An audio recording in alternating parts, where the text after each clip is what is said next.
Alon, Wasalan, you with the Nasty Pastor, and I'm back with another chapter read from Ramses, Volume 1, Series 1, The Son of Light. You know, I'm glad, I like the title, I do. I'm not going to BS you, I like the title of the book because it kind of backs me for real. You get what I'm saying? I've been said that we are children of whom we pray to. They pray to, that son. And he is the son of light. You feel what I'm saying? So, history, especially true history, it don't fall. You get what I'm saying? It don't fall. You can try to tamper with it. You can try to change it. You can try a whole lot of stuff, but history, history don't fall. The truth, the true history, it don't fall. You get what I'm saying? It stands tall. It has a impression and a expression that lasts throughout the ages. You get what I'm saying? So instead of having a drawn out intro, because I do this sometimes because I want to speak more, than read. You got what I'm saying, but the reading is what really sparked what I've understood, what I've studied, what I've researched. You understand? You get me now? The reading is what sparks my memory. You get it? So let's dive in. And I believe this is chapter 14. Yes, chapter 14. I'm just supposed to forget that you left without any notice. I had no choice. Surely you could have found some way to let me know. Pharaoh said, jump. I jumped. You mean my father took me with him to Gebel el Sila? Believe me, it was no exile. I sat the fail snuggled closer, sailing for days and days. How you must have talked. It was no pleasure cruise. I worked as a scribe, a stone cutter, and a sailor. Why did he want you to go? Only he knows the reason. I saw your brother. He told me you were finished, headed for a second-rate government post in the South. My brother thinks everything is second-rate except for himself. But you have come back now, and I'm yours. You have the looks and brains to be a queen. Shana still wants me to marry him. What's stopping you? You're not very likely to get a better offer. I have a better lover. I can't live without you now. The future. I'm only interested in the present. My parents are in the country. The house is empty. Doesn't that sound more inviting than a reed hut? Let's really elaborate on this right here. You know what I mean? Because I want to share an insight with you.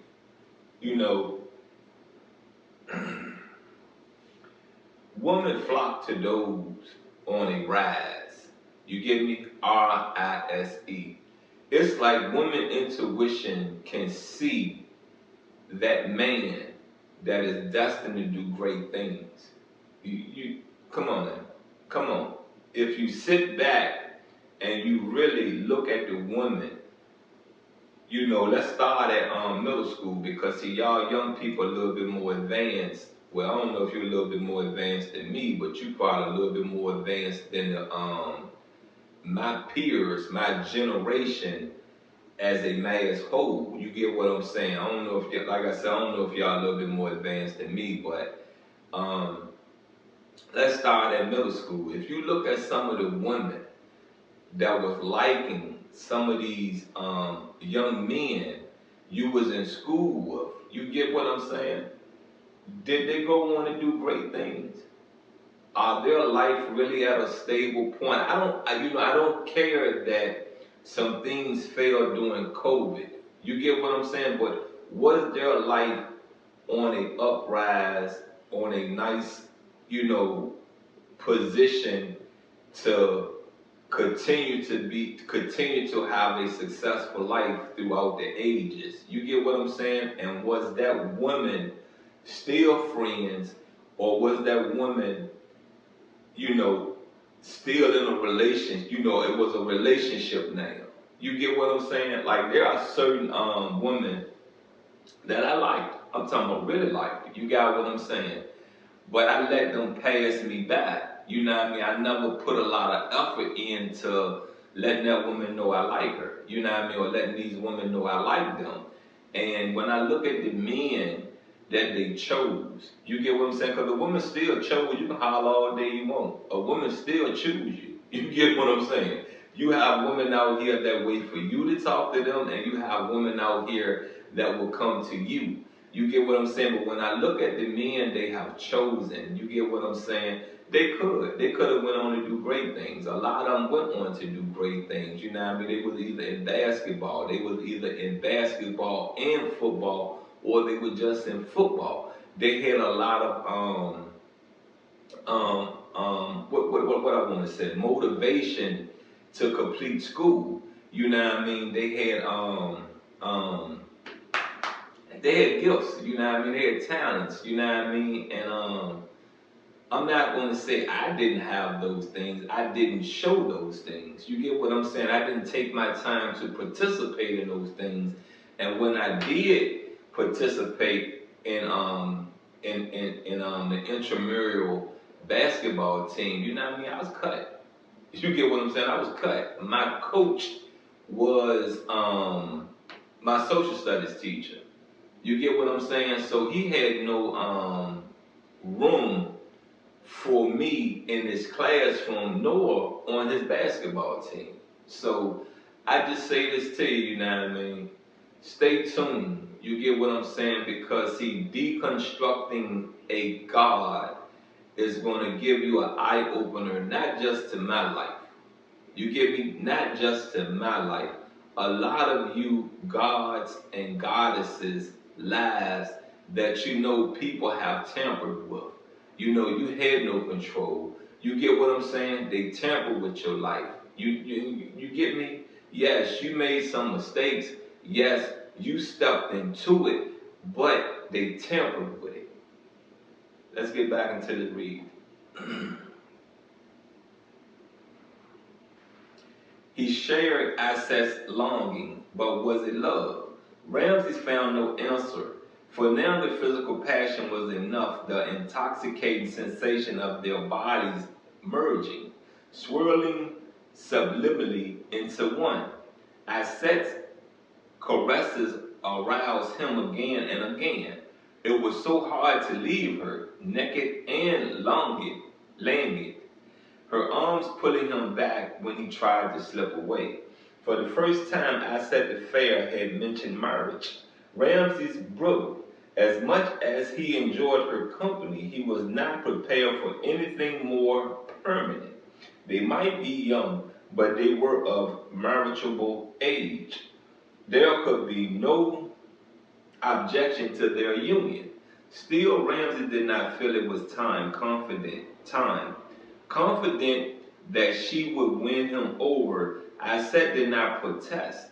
The more she got to know her prince, the more she believed in him. She listened to instinct rather than reason. Anyone with so much love to give was an irreplaceable treasure. Come on now. Come on. You have love. I know if you ask the right woman, she gonna tell you, you know what I mean? Well, me and this man not together, but he was a good man. Very good man. You get what I'm saying? If you can find the right man, he gonna tell you, you know what I mean? I had some good women in my life. Very good women. You get what I'm saying? Yeah, they were jewels. You feel what I'm saying? But sometimes we don't know how to treat. We don't know how to maintain. we don't know how to nurture the love that we're receiving. So some things we're not prepared for, and some things we are pushed into just as a test of where you at mentally in your life. You get what I'm saying? Where are you at? And understand this and know this: your demiurge, your God, that entity, that supreme being you pray to, send a test to you every day. Every day. Your first test is waking up, not saying your prayers. You feel what I'm saying? That's your first test. You should be thankful. You should be thankful to see another day. Let's go on, get into a little bit more of this. Ramses made his way to the center of town near the palace complex. Ammanat must be expecting him any moment, eager to report on his case. An armed policeman guarded the entrance to Ramses' residence. What's going on? Are you Prince Ramses? Yes, I am. Your secretary has met with an accident. Police matter, I'm afraid. Ramses ran straight to his friend's bedside. Ammanat lay still, his head bandaged. A nurse attending him. Quiet, she ordered Ramses. Now, let's go ahead on and close out this part of chapter, what is this? Chapter 14, read. And, as you can see, his friend banged up, beat up, in the hospital trying to get help. You get what I'm saying? And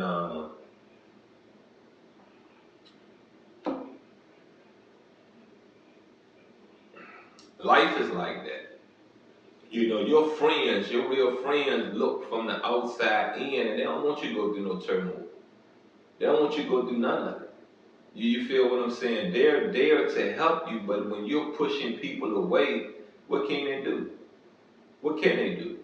And then when you're not being 100% with your friends,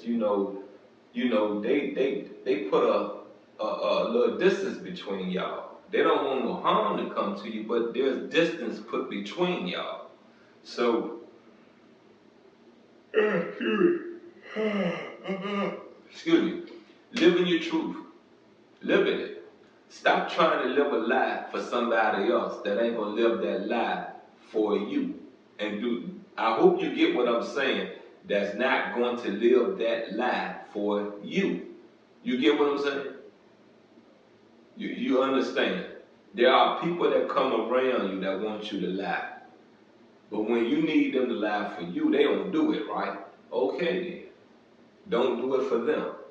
You get it? You shouldn't do it at all, to be honest with you. But there are people that feel, that feel because we're friends, whatever I ask of you, you should do. And one thing, I pride myself and I pride my friendship with Andre Shelton about, you know what I mean? We never did that.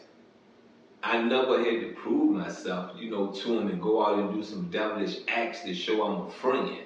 He never had to prove himself to me in that way neither. You get what I'm saying? The most thing that I wanted to know, do you have my back? You get me? If I need a roof over my head, being that you have your own roof, can I come sleep on your floor or your couch? It don't matter to me. You get what I'm saying? Point blank, period. You get it? That's being a friend. Because they're there in your time of need. You understand what I'm saying? In your time of need. To help lift you up, pick you up, so you can further your life. Look, as I said, we're going to stop there. Chapter 14, read right there. Right there. And till next week, hold on. Keep your strength going. Put more time into building your faith. You get what I'm saying? Put more time into building your faith with whom you pray to. You've been with the nasty pastor. I'm out and I love you.